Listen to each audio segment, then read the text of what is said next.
Telegram 360 a présenté Info 360. Info 360, un condensé actualité journée en 360 secondes. Tout ça doit connaître sur ce qui passe dans le pays d'Haïti à l'autre côté, Info 360. Info 360, c'est information pratique, bien traitée, sans fausse côté.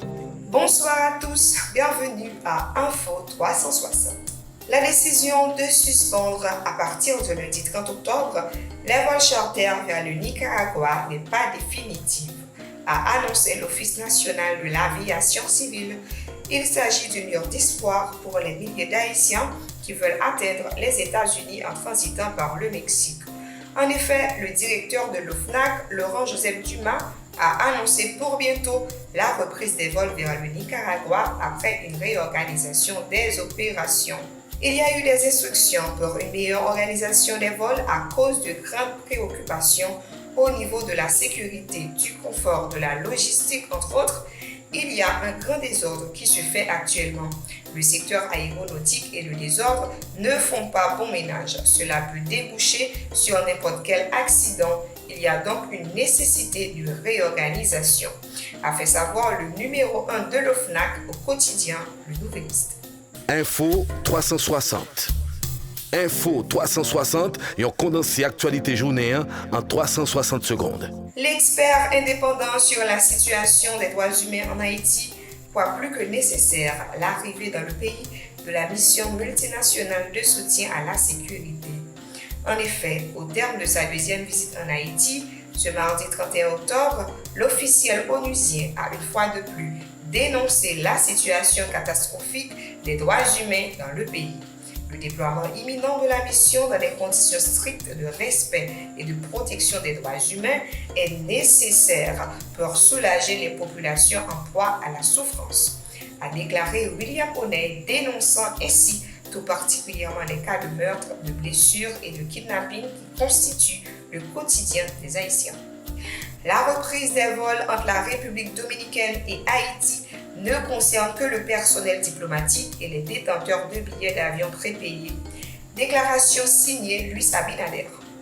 Ainsi, le président de la République voisine, Luis Abinader, a apporté des clarifications concernant la résolution 234-2023 du Conseil de l'aviation civile qui lève la suspension liée aux opérations aériennes des passagers et du fret en provenance et à destination de la République d'Haïti en raison de la fermeture de la frontière. Tout ça doit connaître sur ce qui passe dans le pays d'Haïti à l'autre côté, Info 360. À l'international, le Premier ministre israélien Benjamin Netanyahu a exclu tout cessez-le-feu, synonyme selon lui de reddition face au Hamas, tandis que l'ONU a prévenu que le système actuel d'aide à la bande de Gaza via le poste frontière de Rafah était voué à l'échec, anti-char et cache du Hamas. Entre-temps, un nouveau bilan du Hamas fait état de 8306 morts, dont 3457 enfants et 2136 femmes et plus de 21 000 blessés depuis le début de la guerre. Un bilan qui ne peut pas être vérifié de sources indépendantes. Plus de 1400 personnes ont été tuées en Israël, essentiellement des civils, lors de l'attaque du 7 octobre, selon les autorités israéliennes.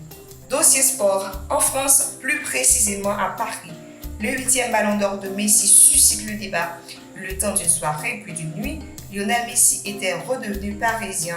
Sacré pour la 8e fois ballon d'or France Football, l'Argentin ne s'est pas éternisé sur la saison au PSG, qui a aussi participé à son trophée. Pas de mots pour ses anciens coéquipiers et peu sur cette année 2022-2023. J'ai dû interrompre mon séjour à Paris pour différentes raisons, mais j'en ai beaucoup profité. J'étais très heureux ici et mes enfants ont aimé la ville, a-t-il indiqué en conférence de presse. Interrogé sur l'hypothèse d'une présentation du trophée au public parisien, l'ancien Barcelonais a précisé « Je ne pense pas qu'on ait envie que je présente le Ballon d'Or au Parc des Princes. Une forme d'indifférence selon les médias parisiens qui n'a pas étonné au PSG. Ils sont nombreux au sein du club de la capitale à tous les étages à ne pas avoir été surpris de voir Lionel Messi ne pas adresser un seul mot à l'égard du PSG après son 8e Ballon d'Or. Les dernières semaines de l'aventure commune entre Paris et l'Argentin ont été ponctuées de désaccords profonds. Aujourd'hui, les liens ne sont pas totalement rompus, mais ils sont distendus entre deux